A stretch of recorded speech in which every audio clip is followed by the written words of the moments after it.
So I mowed the lawn last week and started thinking about grass because it's everywhere. And why do we never pay attention to it? We've Because already talked about this. no, we haven't. You have. Well, yeah, in real life, I've asked you. Oh yeah. It's like we don't have the same type of trees everywhere, but there's like grass everywhere. Well, there's different types of grass. Yeah, there are. There's like the thick kind, and then there's like the wavy, wispy kind. Probably just gonna get an angry email from a chip who's a grass scientist or something.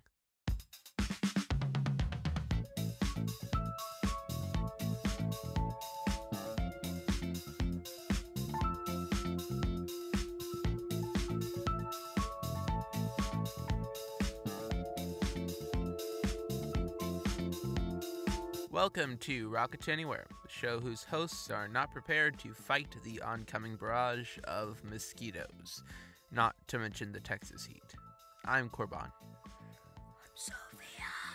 and Sophia has lost her voice this week, or sort of, more like just got sick or is recovering from sickness, but that's probably at least 1/3 of every episode we've recorded is her recovering from some sort of sickness. Pretty much. This week on the show, we'll be talking about episode 1 of the new Amazon original program, The Dangerous Book for Boys.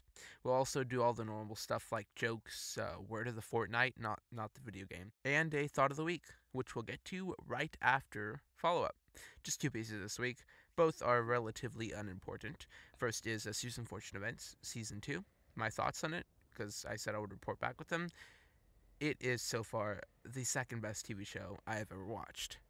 Also, second piece and last piece, last night I finally got around to watching the new Magic School Bus remake called The Magic School Bus Rides On, or something like that. It's okay, but I actually did learn a couple of things from the first episode.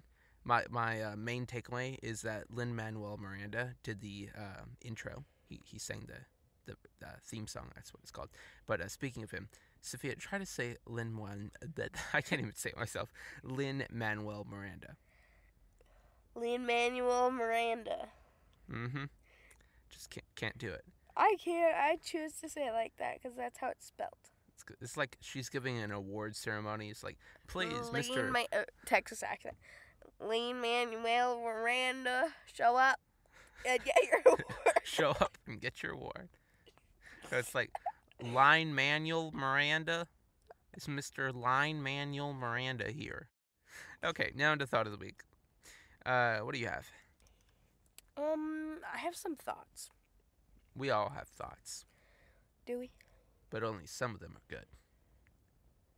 Okay. Or worthy of utilization of the mouth to express them. My thought of the week is if you write a book about failure and it doesn't sell, would that make it a success? Huh. Well, if you wrote a book about failure, it would probably be about like how to combat failure, get over failure. No. So I guess you would how have to to be a reach failure. how to be a failure. Yes. Yeah, that would be great marketing for you. Like, I know, right? look at me, my book on how to fail. I followed all the steps and I failed. That was success. Oh. Oh.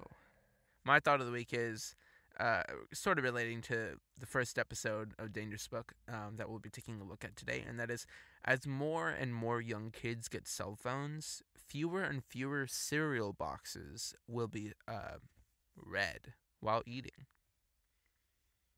You actually read those? Yeah, all the time. I never read those. The one, I mean, every cereal would always change the backs of their boxes like at least once every 3 months. There was like the good ones that changed them once a month, but Captain Crunch was always the worst one because like they didn't change the back of their box for like I would say at least a decade because I remember it being the same my entire childhood, and now Excuse me. They're the best because they don't change and they have all of the fake compound words. yeah, it's like Pretty Japan or the can duh, but they didn't change it until like last year. I remember we bought a box last year and I was shocked to see the back had changed. Anyway, the worst ones, speaking of that, the worst cereal people who did it were the ones who just put like health facts in the back. Like, I know kicks. yeah, like how to eat healthy or a tip for parents. I'm like, I want Oh yeah, something to yeah. read this And morning. then their cereal is genetically modified. Oh, No one can hear a thing you're saying with that in your mouth. I have a tongue in my mouth. Thank you. Now on to learn a word. This week's word is, or this fortnight's word. You know, Fortnite's a cool word these days. If I say it enough, Fortnite, it'll show up in like the search engines. This fortnight's word is caprice. Caprice. Not like the pants, but caprice. Caprice. A sudden and unaccountable change of mood or behavior. I already knew that word. You did? Yes. Not capricin. No, I knew caprice since 5th grade because I got it in my worldly wise, as Mommy says. Oh, I didn't know that. Worldly wise. I started Wordly Wise a year ahead of you. It's like when you started it. I mean, I was always. That's You're the way older things, than me. What do you think? Okay. the way things work. I heard that theme song again for the first time in like 5 years last week, and I played it on loop at least 20 times. Yes, and I got annoyed. Along with the just a little homework tonight. Just a little homework tonight. It's a great song. Okay, today I learned Yes. I don't have one. about your fingers have fingertips, but your toes don't have toe tips. Yet you can tiptoe, but not tip finger. Well, you can. In the same way you tiptoe, you But can it tip finger. ain't called tip But finger. yeah, there is no such thing. And it ain't cool if you don't have long nails like me. Oh yes, it's such a thing to envy. Now on to joke time. Who wants to go first? Why are you asking yourself? Me? Yep. Okay. This one's left over from last week when we did space jokes relating to A Wrinkle in Time. Wow, give people leftovers. What did the astronaut say when he saw bones on the moon? I don't know. Obviously, the cow didn't make it. Today a man knocked on my door and asked for a small donation towards local swimming pool. So I gave him a glass of water. I think I told this one a while back. What do you call the study of soda? So depressing. That's the punchline to a joke from like 4 months ago. Whatever. No, I have no idea. Wait. Oh, I have the callback in my text document here. It's like, what do you call the study of soda? I have no idea. No, it's, what do you call the study of soda? Physics. I don't always buy life insurance, but when I do, it's living benefits. I feel like I should be laughing, but I don't get it. If you buy life insurance, you get to live. Whoa, with insurance. What has 4 wheels and flies? A garbage truck. Yes. Did you see that off my computer? No, I've seen that since I was like 4. Oh, I've never heard of it before. Increasingly, this joke time segment is me telling jokes to Sophia that she heard when she was like 5 years old. Yes. And me laughing at jokes that she knew since she was 5 years old. I don't usually tell dad jokes, but when I do, he laughs. I saw that one on Reddit a while back. It had like 100,000 upvotes. What medicine do you give a dog with a fever? Dog fever. No, mustard. It's the best thing for a hot dog. No, ketchup. Yeah, ketchup. I was going to change it. I should have changed it. I was thinking recently I should become an ambassador for like Heinz or something because I love ketchup. Just like Shonduras loves cereal or whatever, and he's like a big thing for them, I should do that for Heinz and ketchup. If my weight is 99 kg and I eat 1 kg of nachos, would I be 1% nachos? No. The human body is primarily comprised of carbon, which is C, hydrogen, which is H, nitrogen, which is Na, and oxygen, which is O. So, arguably, you're 100% nacho. Get it? Nacho cheese. No, because the things, carbon, hydrogen, nitrogen, oxygen, that spells nacho. Yeah, I get it. So you're 100% nacho. Mm-hmm.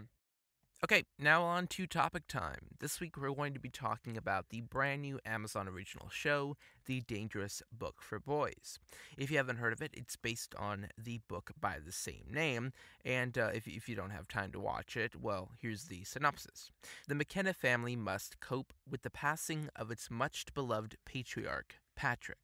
Hope appears in the form of a book called The Dangerous Book for Boys that Patrick created for his 3 sons. It becomes a how-to guide that inspires fantasies in his youngest son, Wyatt, enabling him to reconnect with his father and learn lessons that help him navigate real life. Now, normally we talk about the entire season of a show, but this week we're going to be doing something a little different, and we're only going to be talking about episode 1. Now, the reason why we're doing this is because episode 1 is available for anyone to see, even if you don't have an Amazon Prime membership, or Amazon Instant Video membership, as they used to call it. All you gotta do is just have an Amazon account. I was about to say an Instagram account. An Amazon account, which is free, and I'm pretty sure almost everyone has now. If you want to link to it, there'll be a link in the show notes at rta.space/49. Now, episode 1 synopsis is the following. As the McKenna family struggles to express their feelings about the loss of Patrick, Uncle Terry, Patrick's twin brother, reappears in their lives. The boys are given the dangerous book for boys, and Wyatt soon finds himself caught up in vivid fantasies inspired by it, and must navigate both the mission to the moon and his family's emotions.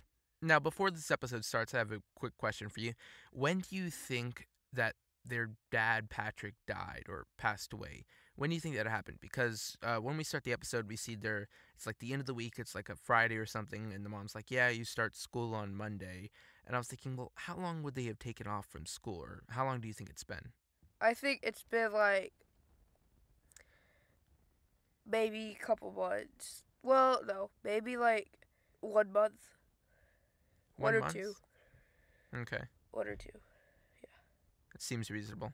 I was thinking somewhere from like maybe 2 to 3 or so. But yeah, 1 to 2 sort of makes sense because, like, how long will the school system actually allow you to take off for something like that? I don't actually know. I think only like a month or so.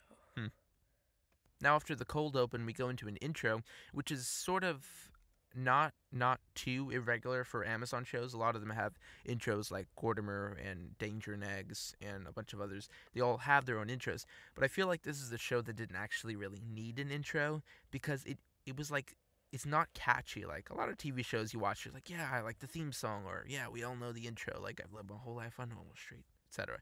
But this show is like very forgettable. The theme song isn't like, I mean, I can't remember it, and I just watched it like 20 minutes ago, so. Yeah. So we get slowly introduced to all the characters. First, we have the grandma, which her name is... Tiffany. Yeah, Tiffany. Oh, I don't know why they call her by Tiffany instead of grandma. Like, well, we did see later in the season that she didn't like being called a grandmother, or like having the kids called grandchildren. Like she said, it made her feel old. oh, well, that's true.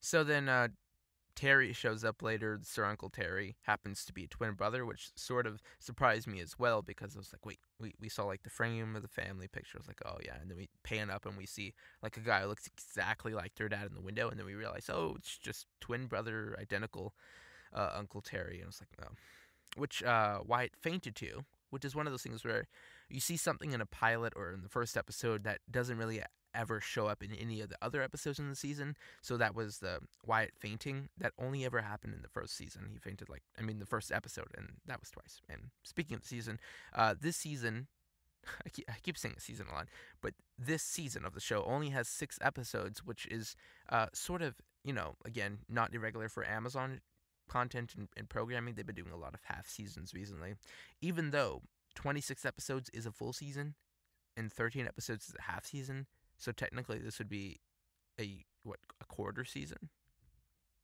Never thought of it like that. So we move on to seeing all the brothers in their normal lives, and we see that they spend a bit too much time on technology, in which it goes downstairs to the breaker and turns off the breakers for their rooms, which didn't actually, after seeing it like for the second time, I realized, wait, why don't you just unplug the Wi-Fi, give it 30 seconds, and everything stops refreshing? But yeah, you don't need to unplug the breakers because that really stops nothing except the TV. But speaking of that, this is like one of the first TV shows I've seen in a while where seeing kids using technology isn't like kind of cringy. Like in Doctor Who, when the Doctor talks about Wi-Fi, it's almost 99% of the time in the wrong context. Because they've been spending too much time on technology and stuff like that and playing video games, the mom decides it's time to bring out something that the dad put away. I guess, this is what I was asking Sophia about this earlier. Do you think he was making this for the day he would die? Like, do you think he made this knowing he would die? Or do you think he made this for, just one day when he notices they're not being that productive? I think he made it for, for them to just, have fun with it. But he didn't really, he played it for when he was alive, not like... Yeah. Because we do see that one of them, like one of the instructions said, I hope to do this with you or whatever. And it's like, well, you can't. Because there was the letter that I guess he wrote on his deathbed, kind of. Yeah. The letter saying, hey, this is a book and I plan to do it with you, but I can't anymore because I'm dead, but yeah. All three brothers are initially interested in the book, but eventually it comes down to Wyatt being really the only one who takes time to take part of it and read it, even though based on what we learn more about Liam's character later in the season being really obsessed with economics and reading history and Malcolm Gladwell and Freakonomics. Those are great shout-outs there later on in the episodes. You would think that he would be interested in reading it as well, but apparently he's just more interested in playing Scrabble with Czech people. Yeah. And speaking of that, when we go, and this is a bit later on when this happens, but when they go into the dreams or whatever it is, when they go into his fantasy world, do the other brothers actually have those dreams as well? No, he's imagining them. So Wyatt is the only one actually having these dreams or these fantasies? Yeah. Now, later on in the season, he does go see a psychiatrist for this. Wait, is it a psychiatrist? What's it called again? I think so, yeah. Psychologist. Psychiatrist is your back. Psychologist is your brain. Yeah, he goes sees a psychologist about these hallucinations and stuff. Not hallucinations. They're more of just dreams and stuff he's been having because of the book. And we never get that tied up by the end of the season. It's, we don't see where that leads. So, a bunch of the family, I feel like, how people explain, the stages of grief after death and stuff. I feel like this episode sort of covers the acceptance part. Everything else that happened before this episode would come here because we get to the scene called, the McKennas decide to talk about Patrick when they all sit down. Wyatt calls a family meeting and they're like, listen, I know everyone here has been avoiding talking about Dad or Patrick, but I think we all need to just sit down and talk about it. And then, they all say one thing that they remember of him or something he did. And then, ends obviously everything. There has to be some comedic relief. So they all end with a dance party. Yeah. And speaking of parties, that Saturday happened to be their dad's birthday. So they decided to have a party for him and show off all of his inventions. And, Terry helped organize the party and he got, a band to come, got people to come. And they have one of his favorite inventions, according to him, which is 5 unicycles it was 5 unicycles, right? There's 3 boys, grandma. Did the grandma get on the unicycle? No. Okay. Too old, feet hurt, I'm just kidding. Yeah, but they're the feet of a 23-year-old. Apparently. Yeah. So yeah, it's a unicycle. I think 5 unicycles on it. Goes around in a circle. Has a light machine, a haze machine on it, etc. And this episode, like most happy family movies, ends with a dance party, of course. Now, I thought about this after watching it the second time, but if there was a bit more tweaks to the script, I think this first episode by itself could be a short film. Yeah. Or even a movie, Yeah. I feel like this whole thing, it could have been a movie, but they made the right decision of making it a television series. They made the wrong decision of making it a television thing. Why do you say that? Because it's not right. It's not the best thing to do. Well, my overall thoughts on this show is, I wrote this down so I wouldn't forget it, but with most things that I watch and see, I was originally skeptical of the show, but especially after the first episode, but after thinking about it, maybe this is what a modern kids show is becoming. I've always said that Amazon's like ahead of the game and giving people what they want to see before they actually want to see it, which is, bad sometimes, like with Gordimer. I feel like it was ahead of its time, and so like no one watched it. And plus, the other bad side of Amazon is, like we talked about with Wonderstruck, they are pretty terrible at marketing. They don't know how to market their television shows. They can sure market their big Prime Day deals, like get Amazon advertisements for like a product everywhere, but they're not good about advertising their original content and their original programming. But I feel like this was sort of an extension of the things Gordimer didn't touch on. Now, some of these were touched on by Gordimer, but it was more compressed into that midway through season 2 when Mel's mom died. When that happened, they sort of touched on a lot of these topics, but like they really condensed it down into maybe a span of 2 to 4 episodes. Yeah. So this sort of took over the concept of having a significant family member die, and then throwing it in with the Dangerous Book. Here's what I've been meaning to Sophia. I've been holding this off since I saw it, but so there's this show Psych, which I've been trying to get Sophia to watch, but she hasn't had time to. And in it, like, they have the whole big deal is that there's like pineapples everywhere. It's like the hidden gem. And in this show, their pineapple is maple syrup. I don't know if it was intentional or not, or maybe it's just something the prop designers liked, but there was always maple syrup everywhere. There's maple syrup on the counter, on the tables, like it was everywhere. And it was always like that glass bottle kind, the small ones, like, the ones we used to buy. Yeah. But, people listening but don't know it. But by the end of the season, the big change was that they upgraded to Costco-sized jugs of maple syrup. I guess Uncle Terry eats a lot of maple syrup. So, what are your overall thoughts on episode 1? It would be better if it was a movie. Okay. Now, what do you, if this had been pitched as a pilot and then made as a pilot episode back in September slate last year, what would you have said about it? Would you have wanted it to become a show if you had only seen the first episode? No. Okay. Because this show was a, direct release. They ordered the entire half season or quarter season and just released it a couple weeks ago. So it was an interesting move on their part, but I think it was because it was an established, children's author, which I noticed that's what they did for Just Add Magic. Just Add Magic, they completely changed the TV show. It's like the TV show is almost completely different from the book. Same thing here. It's not like it's completely different, but it's that they added a plot line to the book because the book actually, it didn't have a plot line or anything in it. It was basically just a book of arts and crafts, like the Wreck This Journal book. So what would you rate this out of 10? 3. A 3? Okay. That's being generous. I'm sorry, y'all.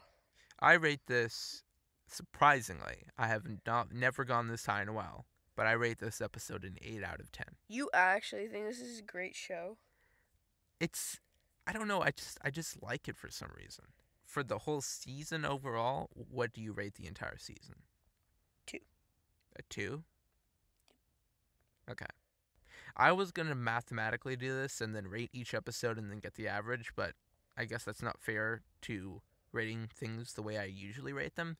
So I would have to give this entire season a 5 out of 10, so halfway. Because I feel like they could have put more effort into it with some of the things, but some of the later episodes, the last 3 episodes, I guess the last half of the season is what really made me like the show. But they didn't really leave the season on a cliffhanger. So my last thought on it, my closing thought is, this is the TV show that no one asked for, but mostly everyone would at least want to check out. They would, because it has a cool title and everything, but cool cover. It's just not. Yeah. Now, it's not what it claims to be. I just thought of this. I didn't write this down, but what if they had taken this in the direction of, have you ever seen the show Creative Galaxy, also on Amazon? No. Okay, it's a show. It has that Christian DeFianso, what's his name? He plays Artie on that show, and it's basically this arts and crafts show kind of where in the first half of the episode he does something relating to arts and crafts, some subject, and then halfway through he cuts to like this live action where a bunch of kids do the project they did. So what if they had done that with this, and maybe at the end of the episode they had cut in like a word from us kids style thing where the actual actors or maybe some, other random kids come in and say, okay, here's how you do your own thing.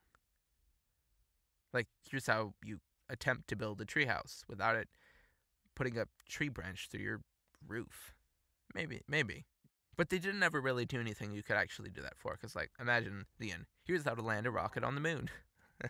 So, those are our thoughts on The Dangerous Book for Boys, a new show from Amazon Studios. It's an Amazon original, which they've been doing really good at, and you actually heard the news earlier this week that they paid $1 billion to make a Lord of the Rings TV show, which is a lot of money, a lot of budget for one show. But I guess visual effects, most of it is what I'm guessing is going to go. So, would you make this your recommendation of the week? No. Okay. What do you recommend this week? Go outside while the weather's still good? Yes. Go outside. I guess I'll recommend the show. Just, younger audiences will like it. This was from their slate of, 6 to 12-year-olds. But yeah, that's The Dangerous Book for Boys.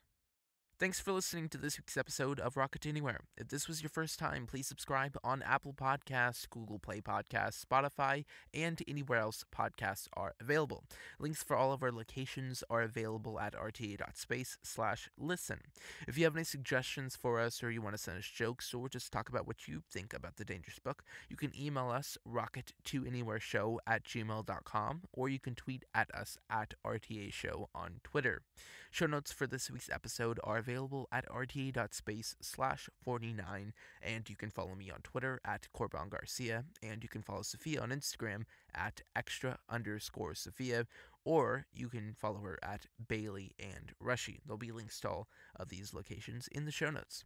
We'll be back week after next to discuss books that are movies, books that should be movies, and movies that should be books. But until then, life's an adventure, so go out and live it.